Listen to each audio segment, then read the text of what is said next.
Hello everyone, welcome back to my channel Rajni Ojha blog. कैसे हैं आप सब लोग? आई होप आप सब लोग बहुत ही अच्छे होंगे।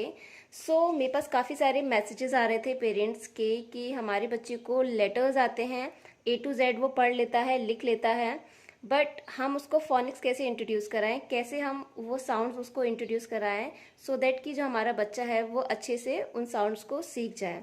सो in this video I am going to cover all the phonics sounds with action. ये वीडियो आपके बच्चों के लिए बहुत ही हेल्पफुल होने वाली है। पूरा देखना इसको कंप्लीट लास्ट तक, तभी ये आपके लिए ज़्यादा हेल्पफुल होगी। वीडियो को स्टार्ट करने से पहले मैं आपको एक चीज़ बता दूं कि अगर आप अपने बच्चों को फोनिक साउंड इंट्रोड्यूस कराना चाहते हैं, यूट्यूब पर इनकी जिंगल्स आती हैं, पोएम्स आती हैं, उनकी हेल्प से आप अपने बच्चों को और भी ज़्यादा अच्छे से, क्लियरली और काफ़ी ईजीएस्ट वे में उनको फोनिक जो साउंड है वो इंट्रोड्यूस करा सकते हैं। अगर आप वो मेथड यूज़ करना चाहते हैं, और मुझे लगता है कि वो मेथड यूज़ करना भी चाहिए, वो आपको कैसे मिलेंगी? आप यूट्यूब पर सर्च कर सकते हैं जॉली फोनिक्स राइम्स जिंगल्स या फोनिक्स जिंगल, इस तरीके से सर्च करेंगे तो वहाँ पर हर एक लेटर की छोटी छोटी पोएम्स आती हैं जिसमें उनकी साउंड प्रॉपर तरीके से बताई जाती है। वहाँ पर अगर आप उसको बच्चे को इंट्रोड्यूस कराएंगे तो वो बहुत ही ज़्यादा अच्छा होगा।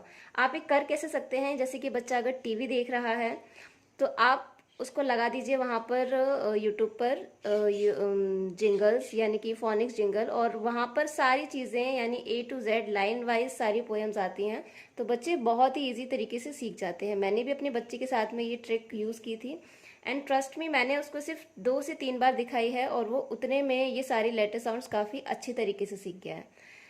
उसको सिखाने के बाद मतलब आपको इस तरीके से रुक नहीं जाना है कि हमने 2 बार उसको दिखा दिया कि चलो वो सीख जाएगा, नहीं।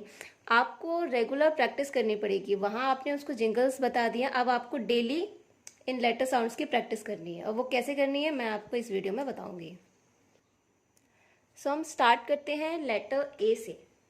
लेटर ए की जो साउंड होती है वो ए। यहाँ साइड में एक पिक्चर आ रहा होगा, आप उसमें देख सकते हैं कि जो बच्चा है अपने हैंड पर इस तरीके से कुछ कर रहा है। उसका एक्शन ये है कि जॉली फोनिक्स की जो राइम है उसमें ये चीज़ बच्चों को इंट्रोड्यूस कराई है कि ए से जो पोयम है वो इस तरीके से है, a ants on my arm, a ants on my arm, a ants on my arm, they causing me alarm. तो मतलब ये है कि जो बच्चा है उसके हैंड पर वो एंड्स हैं वो चढ़ गई हैं, वो इस तरीके से ये एक्शन है बच्चों को ए का साउंड सिखाने के लिए। तो आप इस तरीके से सिखा सकते हैं ए ए ए। ये है हमारा ए का साउंड। ए नहीं बोलना है, इसको ए बोलना है, ये इसकी प्रॉपर साउंड है। ए कैसे सिखा सकते हैं आप? जैसे कि साउंड जब बताओगे उसको ए, तो उसके साथ में आपको कुछ वर्ड्स भी बताने हैं, जैसे कि ऐसे एप्रिकॉट, एलिगेटर, इस तरीके से आप 2 या 3 वर्ड्स उसको बताएंगे तो ये बहुत ही ईजी हो जाएगा उसके लिए सीखने में। नेक्स्ट है हमारा बी। बी का साउंड होता है हमारा ब। इसके लिए भी जिंगल पोएम्स है, आप वहाँ पे देखेंगे। यहाँ पर मैं आपको एक्शन के साथ में बता देती हूँ। एक्शन कैसा है इसका? बी से ब कैसे है? बैट, जैसे कि बैट बॉल हम लोग इस तरीके से खेलते हैं, तो ये एक एक्शन है ब। ये बहुत ही अच्छा एक्शन है, बच्चों को इजीली समझ में आ जाता है कि ब से बैट। आप वर्ड्स भी बता सकते हैं, बैट, बॉल। नेक्स्ट हम चलते हैं सी के साथ में। सी का जो जिंगल राइम है उसमें एक इंस्ट्रूमेंट यूज़ किया है जिसको बोलते हैं कैस्टनेट्स, जो जैसे कि हम लोग मंदिर वगैरह में जाते हैं, वर्शिप करते हैं, तो वो एक इंस्ट्रूमेंट होता है जो हम हाथों से इस तरीके से बजाते हैं, कैस्टनेट्स बोलते हैं। तो यहाँ पर आप कैस्टनेट्स ना यूज़ करके, बच्चों को वो नहीं समझ में आएगा, तो आप यूज़ कर सकते हैं क्लिक। हालांकि इसमें सी और एल यूज़ हो रहा है, वो कोई प्रॉब्लम नहीं है, बस हमें उसका जो साउंड है वो पता चलना चाहिए। सी से क, फ्रॉम द थ्रोट, यानी कि गले से आवाज़ आनी चाहिए, ख ख, क्लिक क्लिक, इस तरीके से। नेक्स्ट है हमारा डी। डी का भी जो जिंगल है वो है कुछ ड्रम बजाते हुए, तो हमें बस अब इतना ज़्यादा जिंगल लेने की ज़रूरत नहीं है, आप सिंपली उसको बता सकते हैं डी से ड्रम। हम ड्रम कैसे बजाते हैं? ड ड ड ड ड ड, डी से ड। बहुत ही सिंपल एक्शन है। नेक्स्ट है हमारा ई। ई का जो साउंड होता है ए।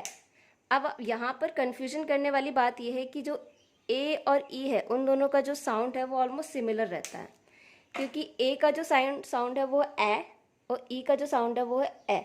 यानी कि ए के टाइम में हमें अपना मुंह को थोड़ा सा ज़्यादा खोलना पड़ता है और ई के टाइम पे जैसे कि जस्ट लाइक हम जैसे स्माइल करते हैं थोड़ा सा खोलना है और हमें साउंड निकालनी है ए। इसका एक्शन होता है इस तरीके से, जैसे कि हम एग को ब्रेक करते हैं ए। सो बहुत ही सिंपल एक्शन है, बच्चे इजीली सीख जाते हैं। नेक्स्ट है एफ। सो जॉलीफोनिक्स की जिंगल्स को लेकर अगर चला जाए तो उनमें ये बताते हैं कि एक बेबी है, वो अपनी पॉलीथिन की जो फिश है वो लेकर जाता है सी में और उसको फ्लोट करता है, तो अचानक से उसमें होल हो जाता है तो वो उसमें से आवाज़ आती है।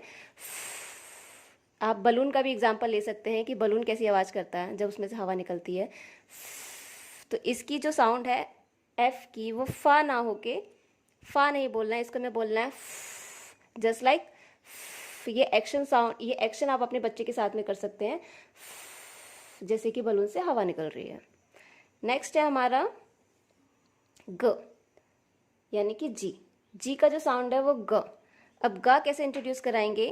ग का जो साउंड है वो भी हमारा गले से निकलेगी, ग ग ग ग ग ग।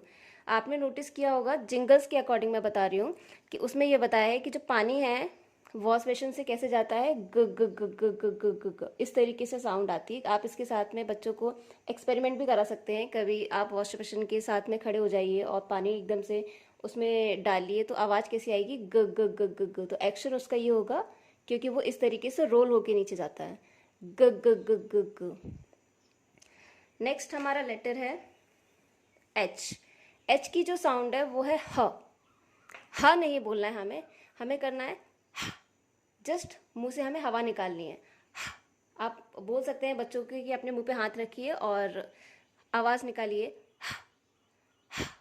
बहुत ही सिंपल है। नेक्स्ट है हमारा आई भी बहुत ही अच्छा साउंड है, बच्चे बहुत इजीली सीख जाते हैं। इसका जो साउंड है ए, जस्ट अ नॉर्मल ए, जैसे कि कोई भी चीज़ है हमें टच करके बैक आना है, जस्ट टच एंड गो, ए, बहुत सिंपल है। नेक्स्ट है हमारा ज से जैम। उसमें जो जिंगल्स वाली जो पोएम्स है उसमें जैम बताया है, तो अगर आप जे से जैम बताएंगे तो बच्चे बहुत ही इजीली सीख जाते हैं। नेक्स्ट है के और सी, ये इन दोनों का जो साउंड्स होता है वो सेम रहता है, तो हमें इसकी बताने की ज़रूरत नहीं है। अगर हमने सी का बता दिया है सो वो के का भी सेम ही साउंड होगा।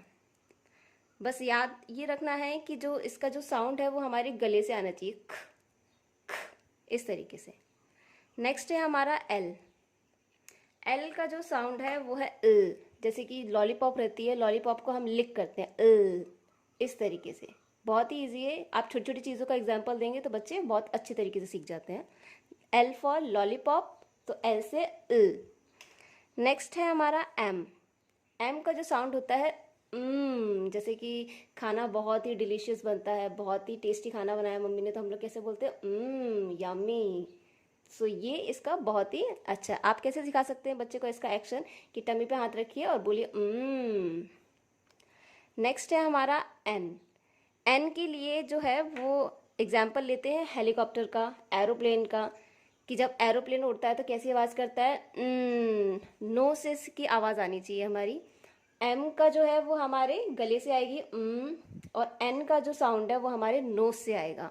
तो इस तरीके से आपको कैसे बताना है अपने बच्चों को कि अपने हाथ इस तरीके से फैलाइए और इस तरीके से घूमिए और बोलिए नोज से बोलना है हमें ये साउंड। नेक्स्ट है हमारा ओ का जो साउंड ओ नहीं है, ओ का जो साउंड है वो जस्ट हमें अपने माउथ को खोलना है, उससे सर्कल बनाना है जैसे हम बोलते हैं ना ओ माई गॉड, तो बहुत ही सिंपल साउंड है ये।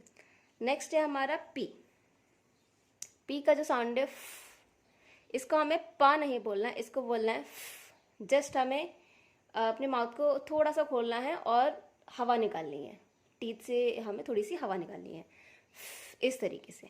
बहुत ही सिंपल है। ये जो साउंड है क्यू, इसमें क्या रहता है, ये कभी भी सिंगल नहीं रहता, इसमें दो साउंड्स ज्वाइंट रहती हैं, क्योंकि आप कोई भी वर्ड देखेंगे जो क्यू से स्टार्ट होता है उसमें हमेशा क्यू यू से ही स्टार्ट होता है, तो इसका जो साउंड रहता है वो होता है क्वा। क्वा, जैसे कि डक कैसे करती है, क्वैक क्वैक, क्वा। नेक्स्ट है हमारा आर। आर का जो साउंड है वो होता है जिंगल्स की पोयम के अकॉर्डिंग देखा जाए तो उसमें एक डॉग था, डॉग को कुछ चीज़ मिलती है, सपोज कि कोई कपड़ा या हैंकी वैंकी मिलता है, तो वो उसको सर हिलाते हुए तो इस तरीके से साउंड निकालना है, जस्ट अपने टंग को ऊपर टच करना है। नेक्स्ट है हमारा एस। एस का जो साउंड है बहुत ही सिंपल है, हमें कुछ नहीं करना है, जस्ट अपने हैंड का पोस्चर इस तरीके से बताना है, शेप, स्नेक, स्नेक, बहुत ही इजीली बच्चे सीख जाते हैं। नेक्स्ट है टी। टी के लिए हमें बताना है, जैसे कि हम लोग टेनिस खेलते हैं, तो टेनिस जब रहते हैं तो उसकी दो साइड्स रहती हैं, तो जब बॉल इधर उधर जाती है तो अपनी नेक को इधर उधर उस बॉल को देखते हैं, तो हमें क्या करना है, जस्ट अपने हेड को यहाँ पे रखना है, और जब बॉल इधर से उधर जा रही है तो ट ट ट ट ट इस तरीके का एग्जाम्पल देना है कि जो टेनिस की बॉल है हम उसको देख रहे हैं, तो इस तरीके से अपनी नेक को इधर उधर कर रहे हैं, इसलिए ट। नेक्स्ट है हमारा यू। यू में जो हमारा साउंड है वो होता है अ। अब इसको हम कैसे बता सकते हैं, यू से क्या होता है हमारा अम्ब्रेला, हम अम्ब्रेला को कैसे खोलते हैं, इस तरीके से, तो ये एक इसका एक्शन है, अ अ अ अम्ब्रेला, अ अम्ब्रेला, इस तरीके से। नेक्स्ट है हमारा वी। वी का जो साउंड है व, जस्ट अ नॉर्मल व, जैसे कि वैन। नेक्स्ट है हमारा डब्ल्यू। डब्ल्यू और वी, इन दोनों के बीच में काफ़ी सारे लोग कंफ्यूज रहते हैं, क्योंकि दोनों की जो साउंड्स हैं वो ऑलमोस्ट सिमिलर रहती हैं, बट डिफरेंस इतना रहता है, वी में हम बोलते हैं व, इसमें हम थोड़ा सा लाउडली बोलते हैं व, थोड़ा सा मुंह को खोल के व, जैसे कि वॉच, वाटरमेलन, इस तरीके से आप बीच बीच में उनको वर्ड्स भी दीजिए, जिससे कि उनको जो साउंड्स है वो प्रॉपरली तरीके से समझ में आए। नेक्स्ट है हमारा एक्स, इस तरीके से, जैसे कि बॉक्स, मिक्स, फिक्स। नेक्स्ट है हमारा वाई। वाई है हमारा य, बहुत ही सिंपल है, य, याक। नेक्स्ट है हमारा जेड। जेड में जैसे कि बी कैसे करती है, बी की जो आवाज़ आती है, जो साउंड होती है वो कैसे रहती है, इस तरीके से, तो जेड फॉर। सो ये है हमारी सारी लेटर साउंड्स। यहाँ साइड में एक इमेज भी आ रहा होगा, उसमें सारी पिक्चर्स हैं, आप उससे भी सारी चीज़ें क्लियर हो जाएंगी। सो आई होप आपको सारी लेटर साउंड्स क्लियर हो गई होंगी। अब आपको प्रैक्टिस कैसे करनी है इसके साथ में, मैंने जो अपने बच्चे के साथ में प्रैक्टिस की थी वो इस तरीके से की थी कि हम डेली यूज़ में कुछ ना कुछ चीज़ें यूज़ करते हैं, तो उस तरीके से आप उसमें मिक्स कर दीजिए सारी लेटर साउंड्स। जैसे कि अगर आप अपने बच्चे को कप दे रहे हैं या उससे आप हेल्प मांग रहे हैं कि पास में द कप, तो आपको इस तरीके से बोलना है, क cup, give me the cup, ट टेबल, प पेन, इस तरीके से, ज जैम। छोटी छोटी चीज़ें हैं, अगर आप घर में डेली में प्रैक्टिस कराएंगे तो बहुत इजीली बच्चे सीख जाते हैं और कोई प्रॉब्लम भी नहीं होती है। अगर आपको ये वीडियो अच्छा लगा हो, मुझे पता है अच्छा ही लगा होगा, लाइक कीजिए, शेयर कीजिए, कमेंट कीजिए, और अगर आपने मेरे चैनल को अभी तक सब्सक्राइब नहीं किया है तो सब्सक्राइब भी कीजिए। And bye bye, wait for the next video.